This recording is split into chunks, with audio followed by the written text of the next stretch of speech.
Hey guys, Aaron Marco here, Critical Response Training. Got another Tuesday training tip for you. A couple weeks ago I posted a few clips from a level 2 defensive handgun class that I ran, and I got a few questions about one of the drills, and it was a serpentine drill that I was running.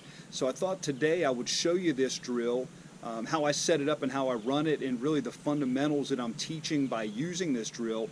Let me start by saying this, that I think that this drill is really more of a intermediate to advanced drill. And so if you're going to run this as a newer shooter, I would certainly recommend having a proper coach or a certified instructor. This video does not count for either of those things. So make sure you're getting with the right people if you're going to try to run this drill. But I'm going to show you how I set it up, and I'm going to show you how I run the drill, and then we'll talk a little bit about the fundamentals that I teach using this drill. All right, let's get started. Okay, you'll see here that I got an array of targets set up in a linear fashion here. Basically, I've got 4 targets set up here right in line with each other with a target all the way at the end.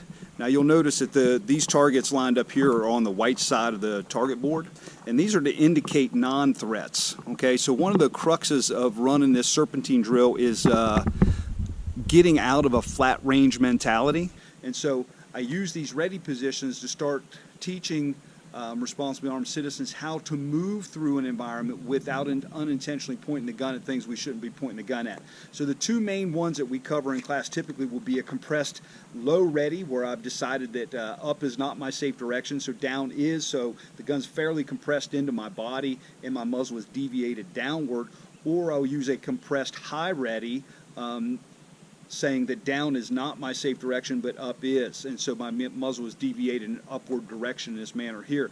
Knowing that there are various other ready positions to use, my proximity to the unintended target or my proximity to the non-threat is going to dictate how compressed I need to be. The further I am away, the more extended the gun can be without me muzzling the non-threat, but the closer I am to move past it, the more compressed I may need to be. So if I need to move past this target here, I need to be fairly compressed to make sure that I am not unintentionally muzzling this non-threat target. Same way with the low ready. In fact, as close as I am, it may even better to use something like a Soul position, where the gun is very close in, and I can move in very close proximity past these targets and not have to worry about pointing the gun inadvertently at them.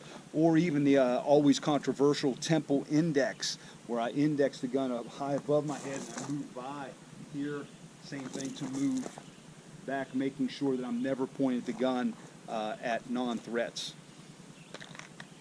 So I'm going to set this up. I'm going to run it a couple of times for you so you can actually see me running it.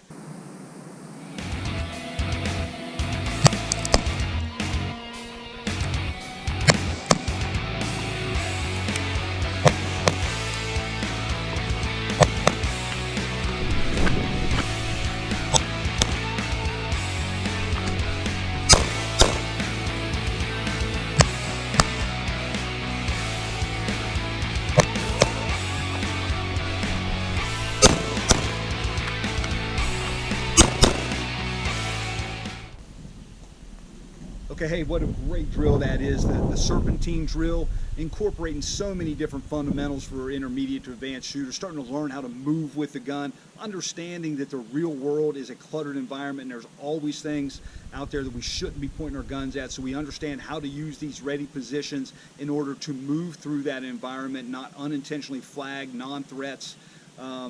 This is such a great drill just to start stacking other things inside of it. You could run this drill download magazines so you don't have enough rounds to make it through the drill, so you're forced to perform a slide lock reload at some point in there. You could have a friend load magazines and slip in a dummy round at some point, so you have to perform an immediate action drill. Just so many ways to really cycle this thing up. You could add, instead of shooting 1 or 2 rounds, you could really cycle that rate of fire up to 3, 4, or 5 rounds, which will really force you to focus on your grip fundamentals, being able to fire fast, accurate follow-up shots. Just so many ways to kind of just customize this to work on a particular skill that you're working on, or you can kind of throw it all in the mix and really kind of work on everything at one time. 2 main things really looking at here, making sure that we are not in any way muzzling non-threat targets, and making sure that our trigger finger discipline is solid. When we come off of that target, when we break visual contact with the threat, and we move past that unintentional target, making sure our finger comes out of the trigger guard into the proper register position until we step back out and readdress the target. So just a couple of key points there to be looking at from a coach's standpoint. Just a great drill. Highly recommend you start throwing this one into your mix if you have the skill set to do this safely. Hey, always get proper instruction and train with purpose.